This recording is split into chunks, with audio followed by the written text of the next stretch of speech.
Ninth में एक बार फिर आपका स्वागत है। Good morning students. आज हमारा विषय है अर्थ की दृष्टि से वाक्य भेद।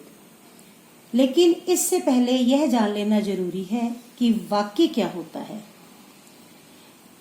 एक विचार पूर्णतः से प्रकट करने वाले शब्द समूह को वाक्य कहते हैं। वाक्य शब्दों का व्यवस्थित एवं सार्थक समूह होता है। जैसे अशोक पढ़ता है, वह दिल्ली गया। एक वाक्य में कम से कम दो शब्द कर्ता और क्रिया अवश्य होने चाहिए, लेकिन बातचीत की स्थिति में एक शब्द भी पूरे वाक्य का काम कर सकता है।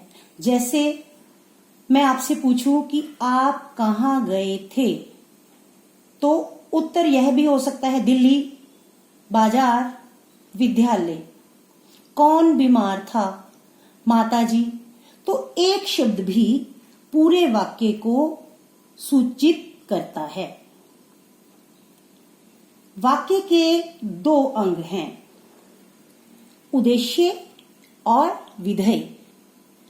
वाक्य में जिसके बारे में कुछ बताया जाता है उसे उद्देश्य कहते हैं, यानी कि कर्ता। वाक्य में उद्देश्य अर्थात कर्ता के विषय में जो कुछ बताया जाता है उसे विधेय कहते हैं। ये तो हो गए वाक्य के दो अंग, उद्देश्य और विधेय। अब आते हैं वाक्य भेद पर। वाक्य के दो भेद होते हैं, अर्थ के आधार पर, नंबर 2 रचना के आधार पर। अर्थ की दृष्टि से वाक्य निम्नलिखित 8 हैं। विधानवाचक वाक्य, निषेधात्मक वाक्य, आज्ञावाचक वाक्य, प्रश्नवाचक वाक्य, इच्छावाचक वाक्य, संदेहवाचक वाक्य, संकेतवाचक वाक्य, विस्मयवाचक वाक्य। विधानवाचक वाक्य, जिस वाक्य में कार्य के होने की निश्चित सूचना मिलती है उसे विधानवाचक वाक्य कहते हैं। और यह सूचना सत्य भी हो सकती है और असत्य भी। ऐसा वाक्य किसी बात अथवा कार्य के करने या होने का एक सामान्य कथन मात्र होता है। जैसे वह विद्यालय गया, मैं पढ़ रहा हूँ, गंगा हिमालय से निकलती है। तो ये सत्य भी हो सकते हैं और असत्य भी, लेकिन इसमें कर्ता और क्रिया का होना आवश्यक होता है।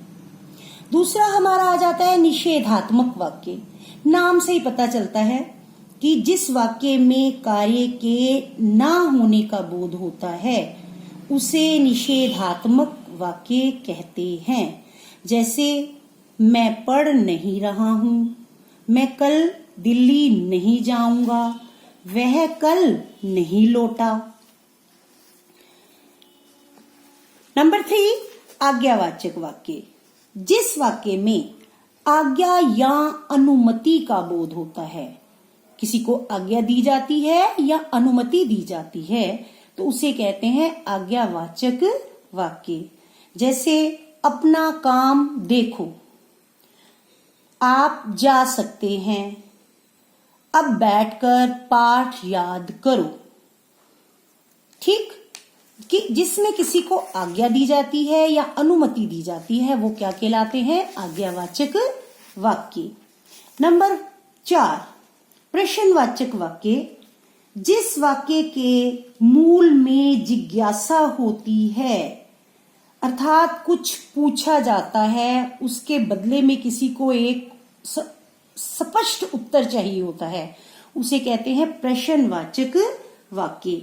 इन वाक्यों में क्या, कौन, कब, कहाँ आदि शब्द लगते हैं। जैसे कल कौन आया था, क्या सूर्य एक ग्रह है। तो एक जिज्ञासा है, इसके लिए एक हमें स्पष्ट उत्तर इसका चाहिए। प्रश्न नंबर 5 इच्छावाचक वाक्य, जिस वाक्य द्वारा इच्छा आशीष या स्तुति प्रकट हो, इसे इच्छावाचक वाक्य कहते हैं। सुझाव भी इसी कोटि में आते हैं। अगर हम किसी को सुझाव देते हैं, कोई सजेशन देते हैं, तो वो भी इसी कोटि में आता है। तुम जल्दी स्वस्थ हो जाओ, आपकी यात्रा मंगलमय हो, ईश्वर तुम सबका भला करे। तो ये सब क्या है? इच्छा। नंबर 6, संदेहवाचक वाक्य। जिस वाक्य में संदेह अथवा संभावना का बोध हो, उसे संदेहवाचक वाक्य कहते हैं। शायद वह कल यहाँ आए।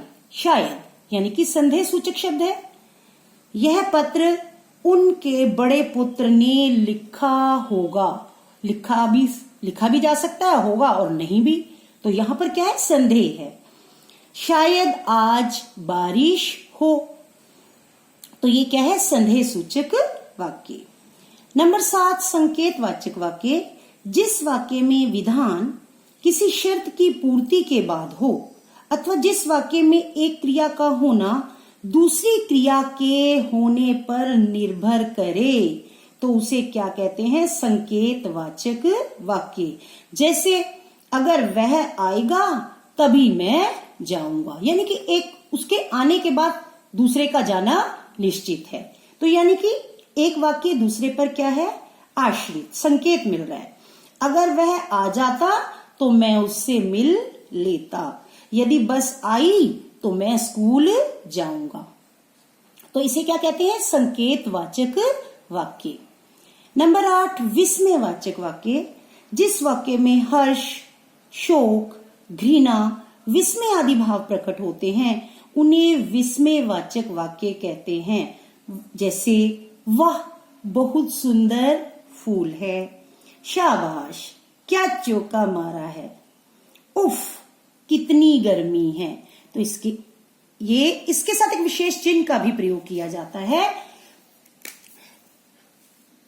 जिसे कि हम विस्मयवाचक चिन्ह के नाम से जानते हैं।